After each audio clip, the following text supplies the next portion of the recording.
Hi అండి, welcome back to the channel. ఈరోజు జరగబోయే సీరియల్లో అసలు పల్లవి ఒక డాక్యుమెంట్స్ తీసుకొని అవని వాళ్ళ ఇంటికి వస్తుంది. అసలు ఎందుకు వస్తుంది, అలానే వాళ్ళ పార్టీలు వదిలేసి ఎక్కడికి వెళ్తారో ఇవన్నీ ఈ వీడియోలో తెలుసుకోబోతున్నాం. సో ఎలాంటి లేట్ లేకుండా డైరెక్ట్గా అయితే సీరియల్లోకి వెళ్ళిపోదామండి. చక్రధర్ అయితే తాగుతుంటాడు, పల్లవి అయితే అక్కడికి వస్తూ ఉంటుంది.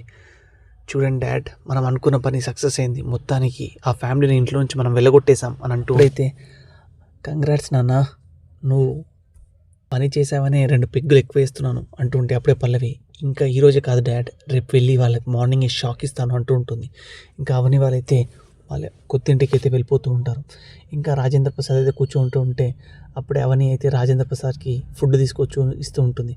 మావయ్య ఈ ఫుడ్ తినండి అంటే, నాకేం వద్దమ్మా, నాకు తినాలని లేదు, ఇప్పుడు ఒంటరిగా తింటుంటే మన ఇంట్లో వాళ్ళందరూ విడిపోయామని అనిపిస్తుంది అంటుంటే, అలా అనకండి మావయ్య, డాక్టర్ గారు మిమ్మల్ని ఫాస్ట్గా తిని ఫాస్ట్గా పడుకోవాలని చెప్పారు అంటుంటే అప్పుడే పక్కనే అక్షయ్ వచ్చి, నాన్న మీరేం బాధపడకండి నాన్న, రేపు వెళ్ళి పల్లవిని, అక్షయ్ని, శ్రేయాలందరినీ వెళ్ళి తీసుకొస్తాను నాన్న, మీరేం బాధపడకండి అంటుంటే అప్పుడే కమల్ వచ్చి, అన్న ఏం మాట్లాడుతున్నావు అన్నయ్య, పల్లవి మన లైఫ్లోకి మళ్ళీ రాకూడదు అన్నయ్య, అలాంటి మనిషి మన ఇంట్లోకి వస్తే ఇంకా ఇంకేమైనా ఉందా, ఎంత తెచ్చినా వేస్ట్ అన్నయ్య, తను కానీ మన ఇంట్లోకి వస్తే ఇంకా లేనిపోని గొడవలు స్టార్ట్ అవుతూనే ఉంటాయి అంటుంటే అప్పుడే అవని, తను మన ఇంట్లోకి ఎంత వచ్చినా నేను గొడవలు రాకుండా నేను కమల్ అని అవని అంటూ ఉంటుంది. ఇంకా నా ఒక్క మాట విను కమల్ అని, నా ఒక్క మాట విను కన్నయ్య అని అవని అంటుంటే, వదిన నువ్వు ఏ మాట చెప్పినా నేను వింటాను, కానీ ఈ పల్లవి మాట మాత్రం అస్సలు వినను వదిన అని అనుకుంటూ ఉంటుంది.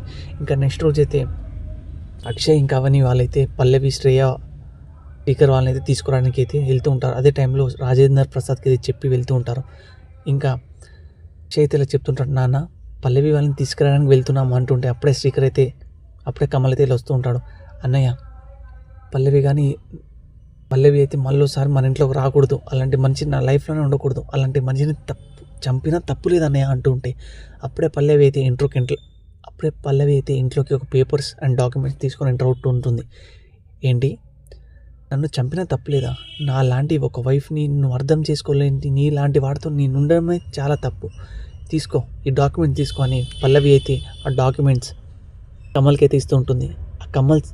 ఆ డాక్యుమెంట్ చూసిన కమల్ అయితే ఒక్కసారిగా షాక్ అయిపోతూ ఉంటాడు. అదే డాక్యుమెంట్స్ని అవని అయితే తీసుకొని చదువుతూ ఉంటుంది. ఇంకా అవని అయితే ఇలా అంటూ ఉంటుంది, ఏంటి పల్లవి, కమల్కి నేను డైవర్స్ ఇస్తున్నావా అంటుంటే ఇంట్లో అందరూ ఒక్కసారిగా మాట అయినా అందరూ అయితే ఒక్కసారిగా షాక్ అయిపోతూ ఉంటారు.